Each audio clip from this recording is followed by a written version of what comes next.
In this video, we're going to talk about how a trade rumor could affect the Green Bay Packers moving forward. Before I get into it, if you like the content, hit that subscribe button.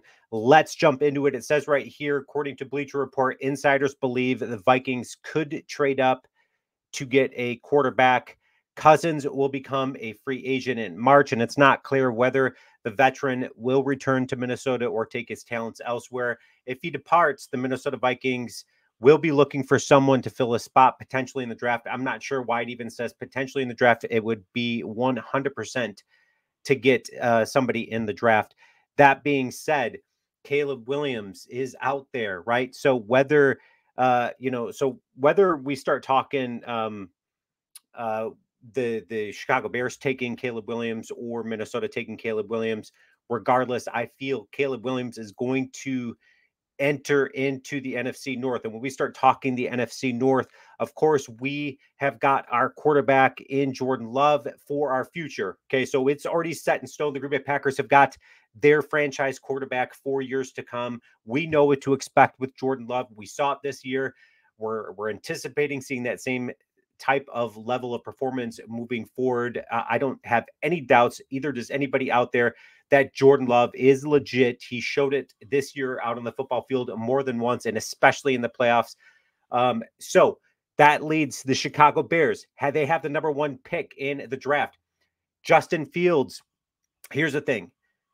The Chicago Bears are not out on Justin Fields. Okay, so they will be trading that number one pick. I feel very strongly about that. I'm about 99% sure that the Chicago Bears traded their number one pick, and it could be to Minnesota. So Caleb Williams, would they let go of Justin Fields in the event that Caleb Williams pans out? I feel that Caleb Williams is going to pan out in this league. That being said, they still feel that they want to give Justin Fields one more season to see what he's got, because they feel they can draft or they can trade this number one pick. Of course, we all know that for a lot of draft capital, they're going to get somebody else's number one pick, as well as they're probably next year's number one pick. Minnesota Vikings would be one of those teams when we start talking Kirk Cousins. Okay, that is there. He's coming off of that Achilles injury. He just had surgery. It was a successful surgery, but nobody knows how he is going to come back and play.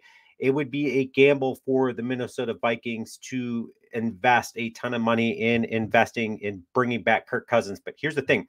If Caleb Williams goes to Minnesota, we know that he's got probably the most talented player on that roster in Justin Jefferson there. So Caleb Williams would make an instant impact, because you just got to throw the ball up to Justin Jefferson and he's going to go and get that. That would make the Minnesota Vikings a clear contender for the NFC North. And then you look at Detroit, and they've got Jared Goff there. Okay, so Jared Goff, there is a lot of uncertainty with him. I think he has 1 year left on his contract. Do they bring him back? The big question mark around Jared Goff was, could this guy get to the next level? Could he get to the Super Bowl? They had the game won versus the San Francisco 49ers. You could make arguments that guys didn't make plays, Reynolds didn't catch any balls, all of that type of stuff. Or you could make the argument that the coach went for it twice on fourth downs when they could have kicked field goals and secured, just a 3-score lead in that game. But regardless, when we start talking Jordan Love, we were one game away, and this is a game that we could have easily won. We had a comfortable lead going into the fourth quarter versus the San Francisco 49ers.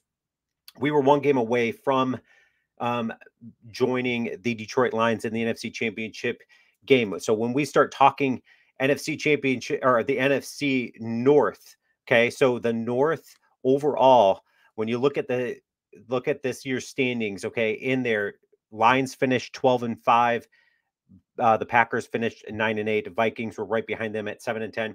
Vikings, and then the Bears went on a hot streak and won a bunch of games at near the end, right? So you've got the Bears, Vikings, Packers, and the Lions. Dare I say, this may be the most talented division in football heading into next season.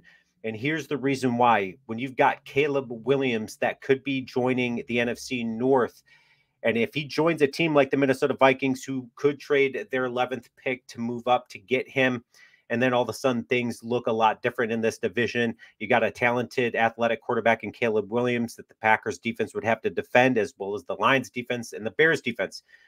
So then you've got Fields. I'm not concerned about Fields there in Chicago. They seem to think that they could potentially have their franchise quarterback in Justin Fields, but they want to see what he could do this season. Again, the Packers have got their quarterback figured out there. Jared Goff, we all know he's good enough to be dangerous. He's good enough to get too close to the big dance. If not, he could have been in the big dance this year as far as the Super Bowl goes. But I still feel this is going to be, whether it's a bold prediction or not, this is going to be the strongest division in football come next season when you start talking the Packers, the Lions, the Vikings. So if Caleb Williams goes to Minnesota Vikings, that changes the Packers.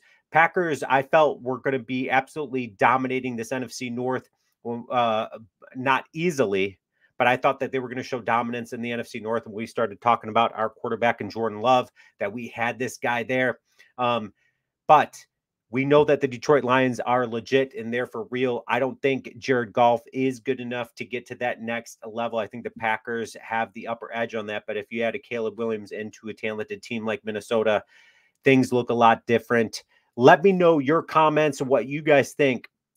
If the Minnesota Vikings trade up in this draft, it only helps out the Bears, because here's the thing. The Bears don't need to take Caleb Williams at number 1. They could trade that, move back, get somebody very good with that 11th pick. And then also, again, move into next year with another first rounder. So 2 first rounders heading into next season. The Bears are setting themselves up very nicely in this division. Minnesota could be setting themselves up very nicely in the division. The Packers, of course, we all know where they sit. And then the Lions. Leave your comments. Let me know what you think. Is this the strongest division in football? Go Pack, go.